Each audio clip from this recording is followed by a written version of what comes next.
Ce soir, pour cette étude, j'avais prévu autre chose, mais je me suis aperçu que nous étions peut-être informés à des niveaux différents, donc je voudrais essayer de me mettre à la portée de tous et commencer cette étude par le rôle du Saint-Esprit dans la conversion.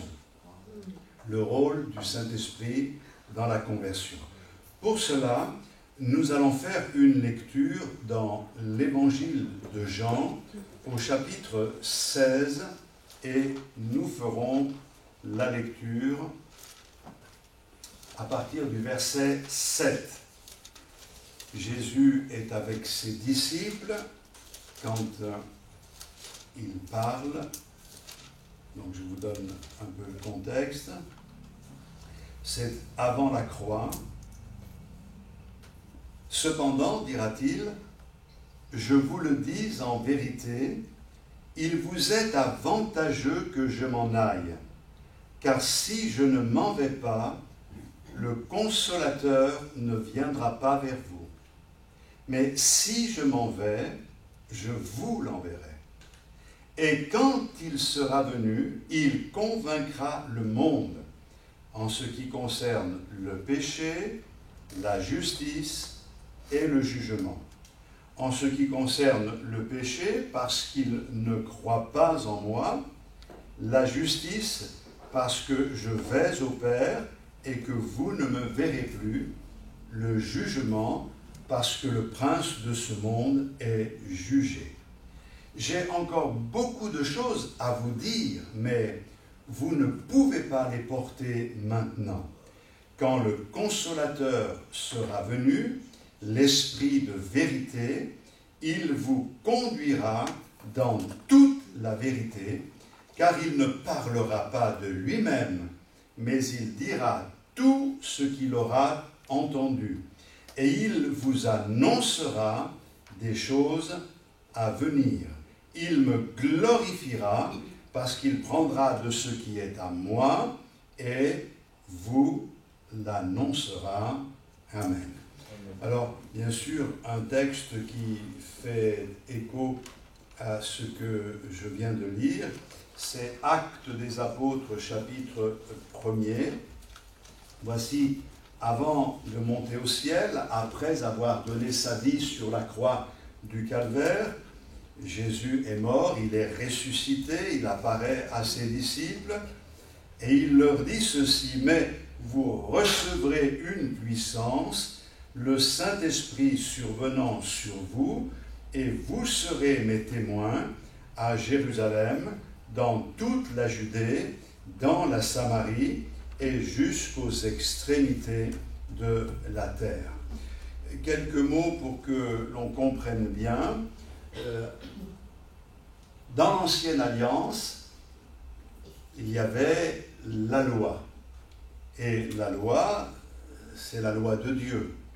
Vous connaissez peut-être les 10 commandements. C'est Dieu qui a donné les 10 commandements. Dans la Nouvelle Alliance, Jésus dit qu'il n'est pas venu pour abolir la loi, mais il est venu pour l'accomplir. Jusque-là, les hommes, les femmes, attendaient la venue de celui qui a été promis, le Messie, pour les sauver. Jésus est venu et il était avec eux.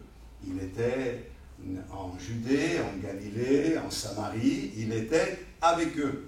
Mais Jésus va faire une promesse et il dit, le Père et moi, nous viendrons faire notre demeure en vous. Et donc, il nous parle de l'expérience à laquelle nous sommes tous conviés, qui est l'expérience de conversion, qui concerne la Nouvelle Alliance. La Nouvelle Alliance a commencé par le sacrifice de Jésus-Christ, sa mort et sa résurrection. À partir de là, Jésus vient faire sa demeure en nous. Alors, pour que les choses soient le plus claires possible, le royaume de Dieu, dira Jésus aux Juifs qui attendaient quelque chose.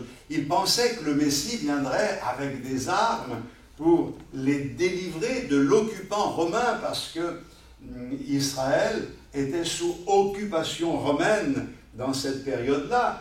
Ils pensaient que le Messie serait un héros comme David, qui entraînerait une révolution contre l'occupant romain. Mais Jésus a dit, mon royaume ne vient pas de manière à frapper les regards. On ne dira pas, il est ici ou il est là. Mais le royaume de Dieu est au milieu de vous. Et quand on prend le texte, le royaume de Dieu est au-dedans de vous. C'est-à-dire que le Seigneur vient établir son royaume dans les cœurs, à partir du moment où ceux-ci s'ouvrent pour le recevoir. Jusque-là, Jésus était avec eux, mais maintenant, Jésus vient faire sa demeure en eux. C'est ce que Jésus a appelé la nouvelle naissance. Voyez-vous, il y a un texte que je me suis souvenu de ce texte au moment où, pendant les chants, regardez, 2 Corinthiens chapitre 12 verset 5, « Examinez-vous vous-même pour savoir si vous êtes dans la foi. Éprouvez-vous vous-même. Ne reconnaissez-vous pas que Jésus-Christ est en vous ?» Alors, ce n'est pas le thème de la prédication de ce soir, mais la véritable foi, c'est reconnaître que Jésus est en nous. Donc, on voit que le Seigneur ne nous invite pas à une expérience qui se limiterait à une adhésion intellectuelle ou même de cœur, mais vraiment une expérience qui bouleverse notre vie, car à un moment donné, nous devenons le temple du Seigneur qui vient faire par son esprit sa demeure en nous. C'est ce qu'il a annoncé à l'avance et c'est ce que le Seigneur nous propose aujourd'hui. Lorsque nous annonçons le message de l'Évangile, ce n'est pas pour faire des adeptes, c'est pour permettre à des hommes et des femmes qui vivaient loin de Dieu, dans l'ignorance, dans le péché, dans la désobéissance, de se ressaisir, d'accepter le Sauveur et de faire l'expérience de la nouvelle naissance en étant transformé par la grâce de Dieu. Et la véritable foi, c'est de pouvoir s'examiner et de pouvoir dire « Jésus-Christ est en moi. Il est là, il est présent. » Et quand le Seigneur est en nous, alors c'est quelque chose d'extraordinaire qui se produit. Et c'est vrai que c'est un miracle qu'il est difficile d'expliquer, parce que la Bible dit que les cieux des cieux ne peuvent le contenir. Il fait de la terre son marchepied, et pourtant, le Seigneur n'habite pas dans une maison faite de main d'homme, mais il accepte de faire sa demeure en nous. Je n'avais pas prévu de vous dire tout ça, mais je vais vous le dire quand même. Dans la Bible, quand il est parlé d'église, le mot église n'est jamais associé à un bâtiment, n'est jamais associé à un mouvement, n'est jamais associé à une religion.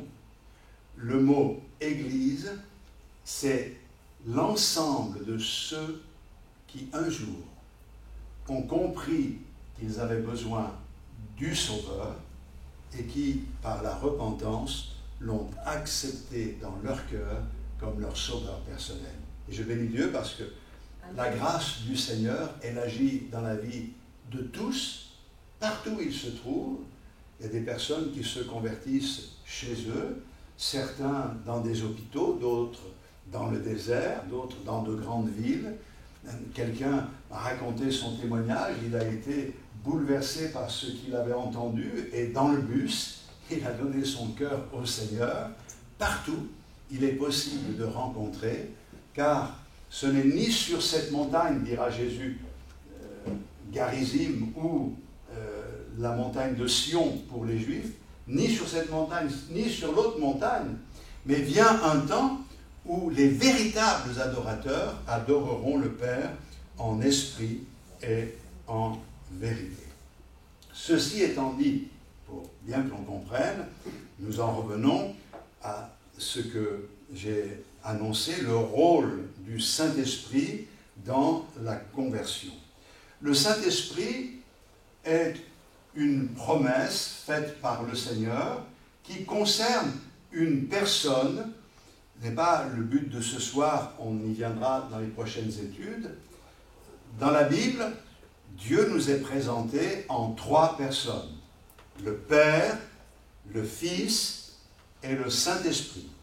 Et Jésus, devant quitter cette terre, après avoir accompli l'œuvre pour laquelle il a été envoyé, vous savez qu'il est venu pour donner sa vie sur la croix. Quand Jean-Baptiste l'a vu, il a dit « Voilà l'agneau de Dieu ». C'est lui qui ôte le péché du monde. L'agneau de Dieu, pour les Juifs, ça avait une signification importante, puisque pour la Pâque, on devait choisir un agneau sans tache, le mettre à part, sans défaut, cet agneau, et il devait être sacrifié entre les 2 soirs. Son sang servait à asperger les montants et les linteaux des portes, et l'agneau devenait une nourriture pour les familles. Et lorsque la Pâque était célébrée, c'était dans la perspective de la venue de celui qui serait l'agneau de Dieu, qui ôte les péchés du monde, car la Bible dit bien clairement que ce ne sont pas le sang des animaux qui peuvent nous rendre purs, mais il fallait que quelqu'un accepte de mourir pour nous et que ce quelqu'un soit sans tache et sans défaut, parfait. Jésus-Christ a donné sa vie. Donc Jésus est l'agneau de Dieu qui ôte le péché du monde. Il a accompli cette œuvre à la croix du Calvaire. Il a pu dire « tout est accompli » et le moment pour lui viendra de monter au ciel. Mais il dit « il vous est avantageux que je m'en aille, car si je m'en vais, je vous enverrai un autre consolateur, Paraclet. » Cet autre consolateur, c'est le Saint-Esprit. Et il inaugure par là une ère nouvelle, à savoir que Jésus n'est pas seulement en Palestine à un endroit précis, mais par le Saint-Esprit, il est partout présent, et partout, il est agissant dans nos cœurs et dans nos vies, nous préparant pour son glorieux retour qui va avoir lieu bientôt. On ne sait pas exactement quand, mais on sait que Jésus revient bientôt. C'est pour cette raison qu'il dit « Il vous est avantageux que je m'en aille, car je vous enverrai cet autre consolateur. » Et le Saint-Esprit, quelle est sa mission? Eh bien, il vous convaincra. Donc ça, c'est la première des choses que nous voyons et qui est à noter. Le rôle du Saint-Esprit, c'est de nous convaincre. Je ne m'appuie pas, quand je prêche l'Évangile, sur mon pouvoir de persuasion. Et d'ailleurs, je crois qu'il faut que nous veillions, lorsque nous témoignons, à ne pas essayer de charmer les personnes en essayant, je ne sais par quel subterfuge, de les convaincre. Nous devons parler avec notre cœur, avec ce que nous avons compris, ce que nous avons expérimenté. Un témoin, c'est quoi? C'est quelqu'un qui a vu, qui a entendu quelque chose, et il peut témoigner de ce qu'il a vu, de ce qu'il a entendu, de ce qu'il a expérimenté. Et nous sommes des témoins du Seigneur. Nous témoignons de ce que nous avons expérimenté, mais nous croyons dans l'action du Saint-Esprit pour convaincre. Si ce n'est pas le Saint-Esprit qui convainc, alors vous allez être touché, avoir une certaine émotion, mais ça n'ira pas plus loin. Quand le Saint-Esprit nous convainc, alors le miracle se produit dans nos vies. Et la Bible dit précisément, puisque nous étudions les textes, il vous convaincra de péché. Et ça, c'était intéressant, parce que tout de suite après, le Seigneur explique, il vous convaincra de péché parce qu'il ne croit pas en moi. Il les convaincra de péché parce qu'ils ne croient pas en moi.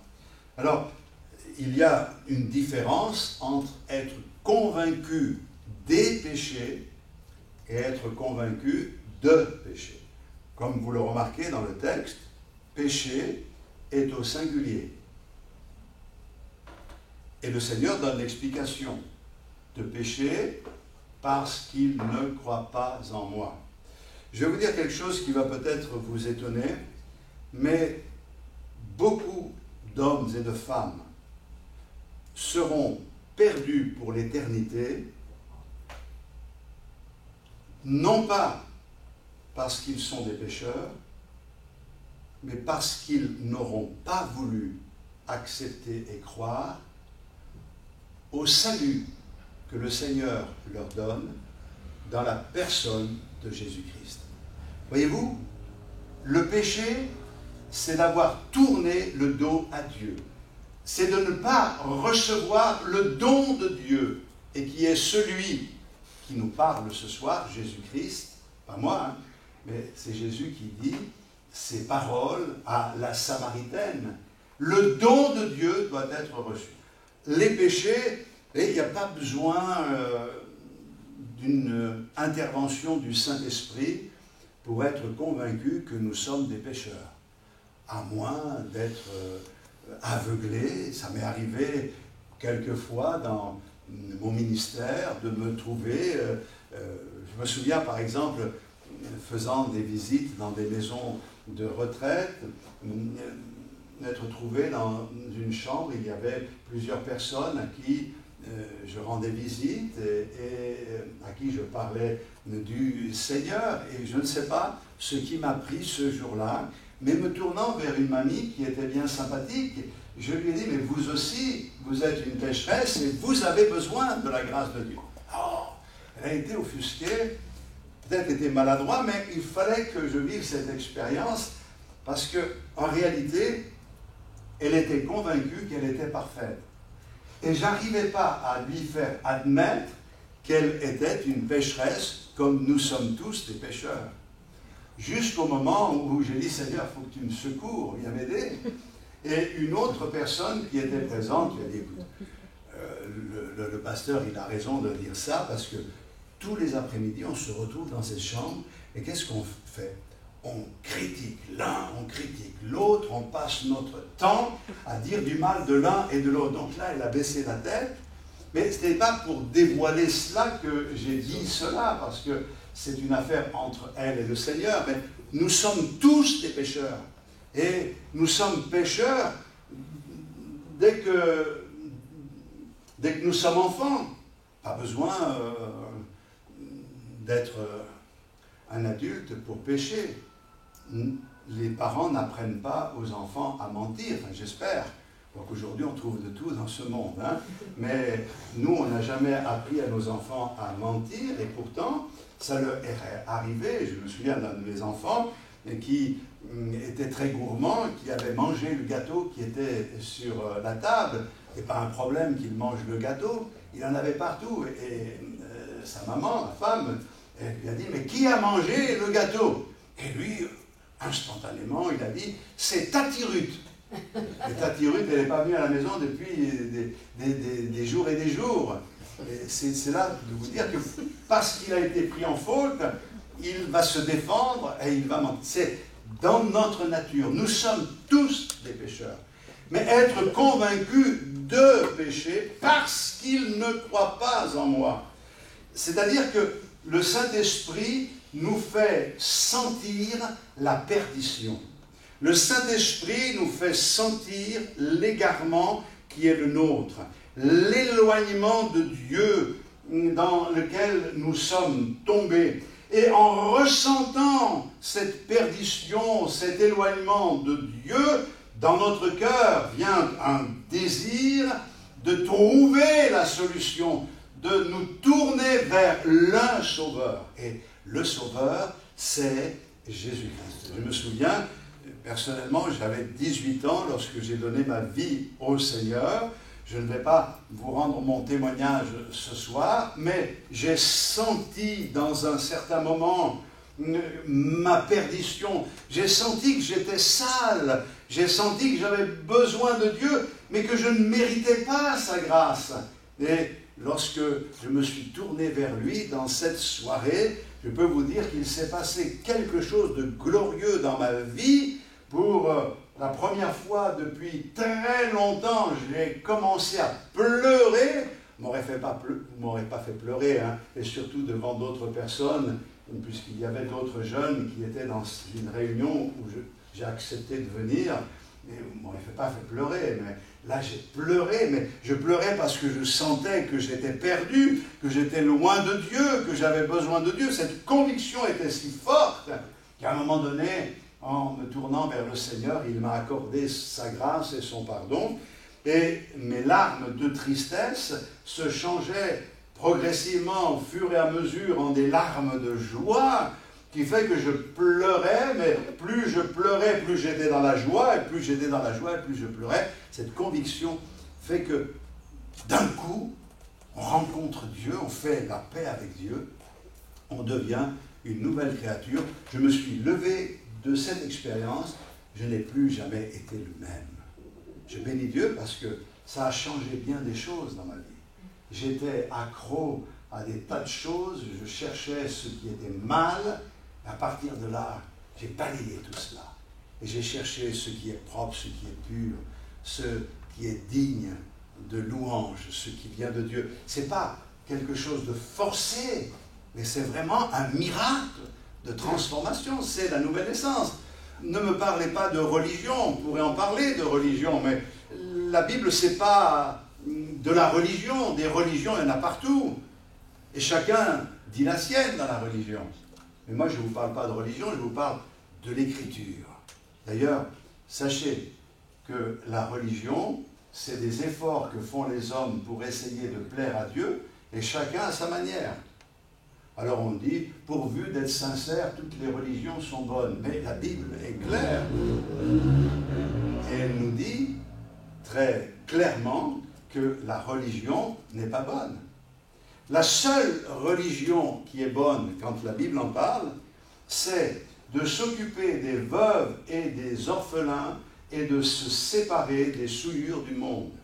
Mais si la religion, c'est faire des efforts pour essayer de plaire à Dieu, la vie chrétienne véritable, c'est laisser le Seigneur venir faire sa demeure dans notre cœur pour pouvoir vivre en nouveauté de vie. Il vous convaincra de péché. Il vous convaincra aussi de justice. Qu'est-ce que la justice? Et il est dit, parce que je m'en vais au Père, je retourne au Père. Le fait que Jésus remonte vers le Père est la preuve que, en le ressuscitant d'entre les morts et en le faisant remonter dans le ciel à sa droite, la position qu'il avait avant de venir sur la terre, le Père céleste confirme que le Fils a été parfaitement juste, parfaitement droit, parfaitement pur, et que son sacrifice est accepté, qu'il est reçu. Ce qui veut dire que par ce sacrifice, la justice de Dieu est satisfaite. J'en parlais tout à l'heure dans un entretien, mais Dieu est un Dieu juste. Et si nous avons péché, nous méritons le jugement. Et la Bible dit, il n'y a pas un juste, pas même un seul. Tous ont péché et tous sont privés de la gloire de Dieu. Mais heureusement, il ajoute, mais ils sont gratuitement justifiés par la grâce, par le moyen de la rédemption qui est en Jésus-Christ. Alors, pour bien comprendre, Dieu est juste. Nous méritons le jugement. Il faut que la justice de Dieu soit satisfaite. Sinon, Dieu n'est plus juste. Et si Dieu n'est plus un Dieu juste, il n'est plus non plus un Dieu saint, il n'est plus un Dieu d'amour, tout s'écroule. Mais les choses sont claires. Dieu est juste. Nous méritons le jugement. Mais nous ne pouvons pas nous justifier par nos œuvres. Nous ne pouvons pas nous justifier par la pratique d'une religion et même en faisant des efforts pour pratiquer la parole du Seigneur. C'est pas possible. Il faut pour cela que la justice de Dieu soit satisfaite. Il faut qu'un prix soit payé. C'est là que Jésus intervient. Il est devenu un homme. Il s'est fait homme. Lui, le créateur de toutes choses, il s'est fait homme. Il a résisté à toutes les tentations, à tous les assauts de l'adversaire pour essayer de le faire chuter, de l'empêcher d'accomplir cette œuvre pour notre salut. Il est allé jusqu'au bout et il pouvait dire en ce qui concerne le diable vient, mais il n'a rien en moi. Et quand il va à la croix, il s'offre. C'est lui qui se donne. Il dira cette parole, personne ne m'ôte la vie. J'ai le pouvoir de la donner et j'ai le pouvoir de la reprendre. Lorsque Jésus est mort sur la croix du Calvaire, il n'est pas mort parce qu'on lui a pris la vie, il est le prince de la vie. Ce n'est pas parce que des soldats romains lui ont percé le côté ou parce qu'on l'a roué de coups qu'il est mort. Il est mort quand il l'a décidé. D'ailleurs, les gens étaient étonnés qu'il soit mort aussitôt, étant donné qu'on les laissait sur la croix pendant des heures et des heures pour qu'ils souffrent et qu'ils meurent d'étouffement. Mais on ne va pas avoir les détails ici ce soir. Mais Jésus-Christ, sur la croix du Calvaire, à un moment donné, a dit, je remets mon esprit entre tes mains. C'est lui qui a décidé de donner sa vie. Il n'a rien fait pour mériter la mort, mais il meurt volontairement pour satisfaire la justice de Dieu. Juridiquement, le prix est payé. Et comme le prix a été payé par Jésus, toi qui es pécheur, tu es pardonné. Tu es justifié. Tu es sauvé. À condition que tu acceptes le salut. C'est là une question justement d'acceptation. Si j'accepte le salut, je suis sauvé. Si j'accepte de reconnaître que je suis un pécheur, que je me repens, je sais que tout a été accompli sur la croix pour me sauver. C'est pour cette raison que ce n'est pas la peine de demander au Seigneur, déchire le ciel, descends du ciel, viens nous sauver, etc. C'est déjà fait. Tout est fait. C'est un peu comme s'il y avait un document sur lequel c'est écrit « Tout est accompli, j'ai payé ». Jésus a payé. Il a payé pour chacun d'entre nous. Certains en ont pris conscience et ont fait cette expérience. D'autres ont besoin d'en prendre conscience. Mais Jésus, le juste, sans péché, ne peut nous justifier que de cette manière-là. Car le Père a accepté cette justification-là. Il n'y a pas d'autre moyen d'être justifié, chers amis. Vous ne pouvez pas, par vos bonnes œuvres, dire « Voilà ce que j'ai fait pour toi, Seigneur, j'ai fait tellement de belles choses. » Et un tel, oh, il faut voir la consécration qui a été la sienne. Quelquefois, on tombe de haut, d'ailleurs, quand on s'aperçoit que des hommes semblaient des saints, mais finalement, ils n'en étaient pas tellement comme on pensait. Et tout simplement parce que ce n'est pas à ce qui est extérieur que le Seigneur s'attache, mais à ce qui se passe dans notre cœur. Pour que nous soyons justifiés, il faut que nous croyions que Jésus-Christ a tout accompli sur la croix pour notre salut, notre délivrance. Il était vraiment juste. Et même Pilate et d'autres sont arrivés à cette conclusion. Cet homme était vraiment juste en parlant de Jésus. Et puis, le Saint-Esprit nous convainc encore d'une chose, il nous convainc de jugement. Et il est dit de jugement parce que le prince de ce monde est jugé. C'est ce que nous lisons, parce que le prince de ce monde est jugé. Le Saint-Esprit apporte aux auditeurs de la parole de Dieu une conviction quant à la signification de la croix. À la croix du Calvaire, il faut que nous sachions que Satan a été vaincu. Le péché a été expié. À la croix du Calvaire, le châtiment, le jugement que nous méritions est tombé sur Jésus. Le prince de ce monde est déjà jugé. Il a reçu la sentence. C'est fini, c'est accompli. Vous allez dire, mais on ne voit pas tellement cela, étant donné que le mal triomphe un peu partout. Nous sommes dans une période qui s'appelle le temps de la grâce, et nous sommes entrés depuis quelque temps dans cette période de la grâce qui arrive à son terme, que la Bible appelle les derniers jours. Et l'on voit que le diable essaye par tous les moyens d'empoisonner la vie de tous et d'empêcher les âmes de se convertir en semant dans les esprits la confusion, particulièrement par des doctrines de démons, des choses incroyables qui se passent aujourd'hui. Mais le diable est déjà jugé. La victoire a été remportée. Christ a écrasé la tête du serpent ancien qui est le diable. Et à cause de cela, nous sommes vainqueurs.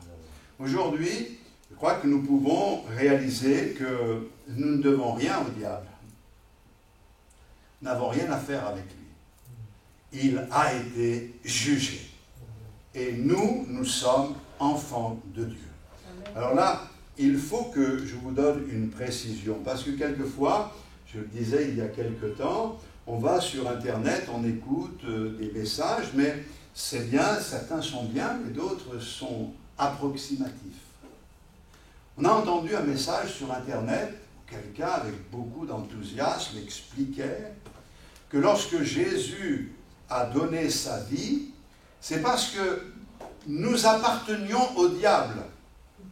Et donc, Jésus est venu pour faire un deal avec le diable, pour lui dire, voilà, je donne ma vie, mais tu les sauves. Et ça, c'est une erreur doctrinale monumentale. Parce que le prix que Jésus a payé pour notre salut, il ne l'a pas payé au diable, car Dieu ne doit rien au diable.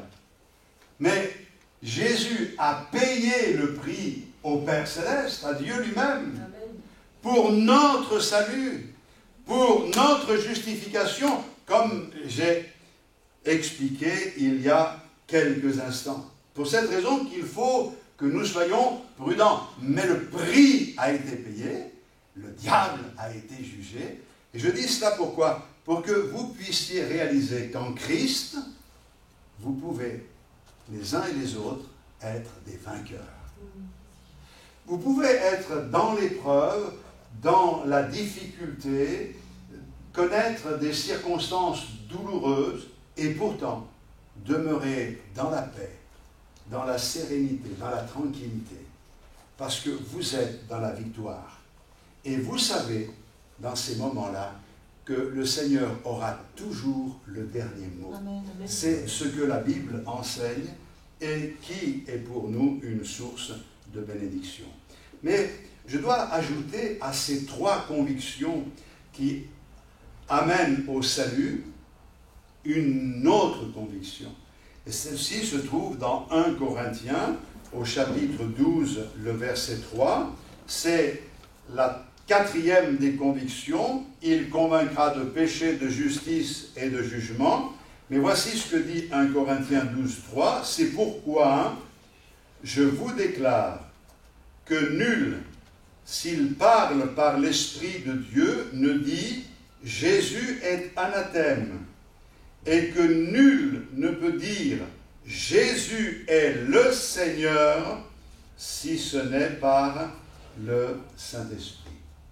C'est-à-dire que c'est le Saint-Esprit qui apporte la révélation intérieure qui nous permet de dire, non pas émotionnellement ni intellectuellement, mais sous le coup d'une réelle et d'une puissante conviction, Jésus est le Seigneur.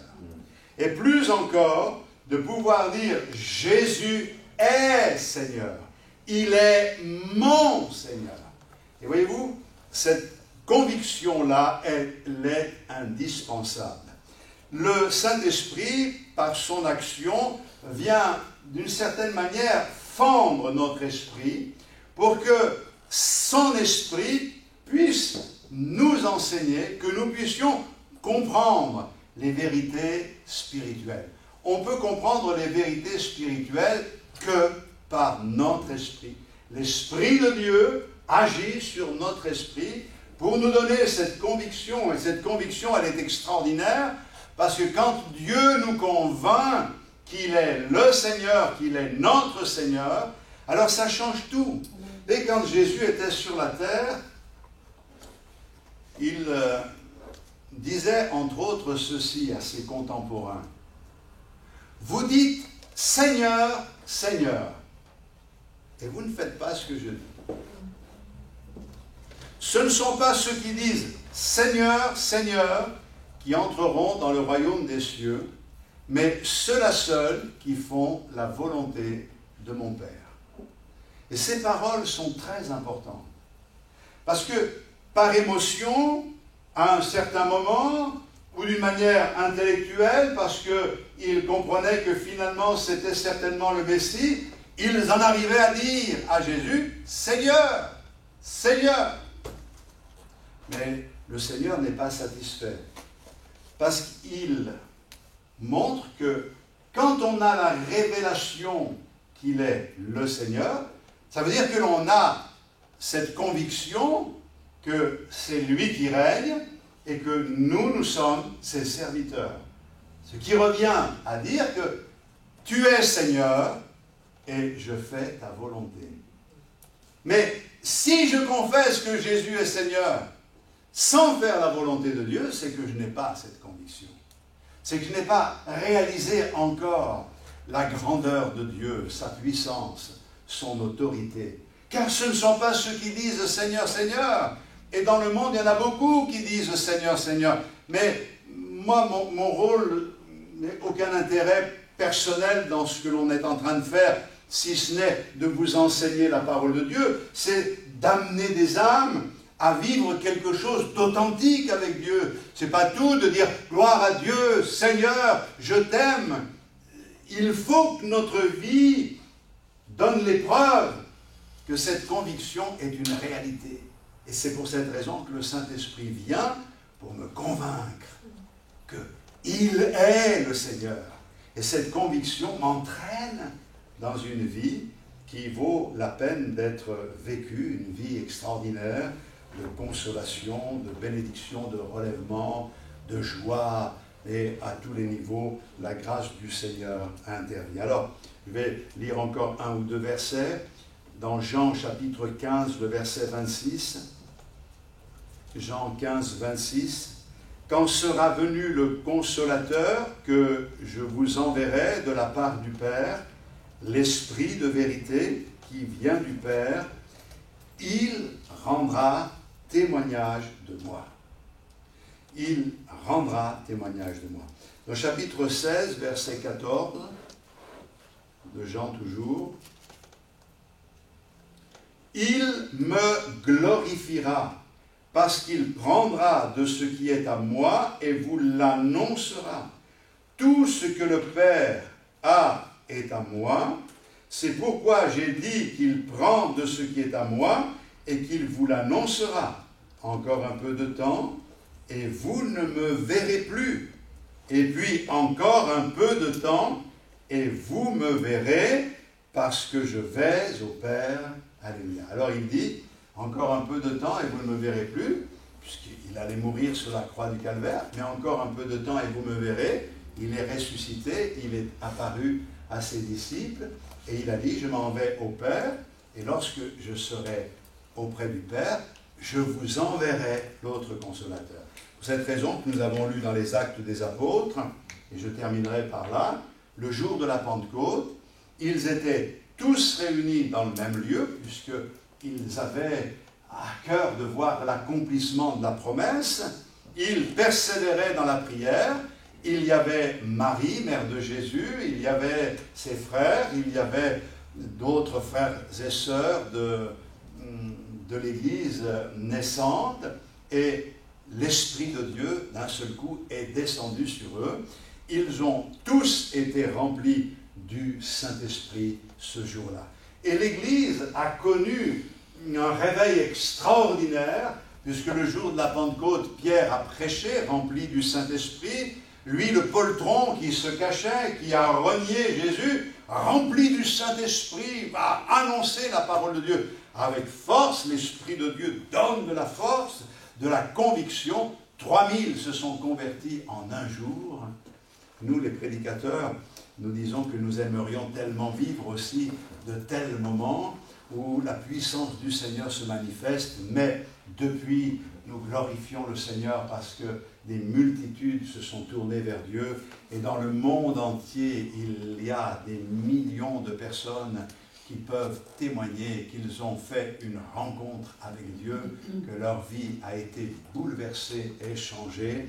Le Saint-Esprit est là pour nous convaincre et pour nous accompagner. Attention, ce que je vais dire en terminant, le Saint-Esprit ne nous conduira jamais à croire quelque chose qui est en dehors de ce qui est écrit dans la parole de Dieu. Le Saint-Esprit nous conduira toujours dans la vérité. Ta parole est la vérité. Alléluia. Alors, que le Seigneur, dans sa grâce, vous bénisse abondamment. Gloire au Seigneur. Merci pour l'aide que tu nous as accordée ce soir, pour ces moments bénis sous ton regard. Je te prie de diriger toutes choses et de nous permettre, Seigneur, d'évoluer, de grandir dans la foi, dans la connaissance de ta parole. Nous ne voulons pas en rester à ces bases, mais nous voulons vraiment vivre quelque chose d'intense, de puissant avec toi. Bénis tous ceux qui n'ont pas encore fait la paix avec toi. Donne-leur d'expérimenter cette grâce, attire des âmes nouvelles, et donne-nous, Seigneur, cette puissance d'en haut pour pouvoir, en ton nom, apporter le salut et la bénédiction autour de nous. Nous te le demandons au nom de Jésus-Christ. Bénis-nous dans le retour et permets que nous ayons une bonne nuit de repos, chacun pour notre part, et que nous puissions continuer à faire ta volonté. Je te prie aussi de bénir et de préparer le culte de dimanche matin, et que nous puissions nous faire du bien sous ton regard. Au nom de Jésus, notre Sauveur. Amen.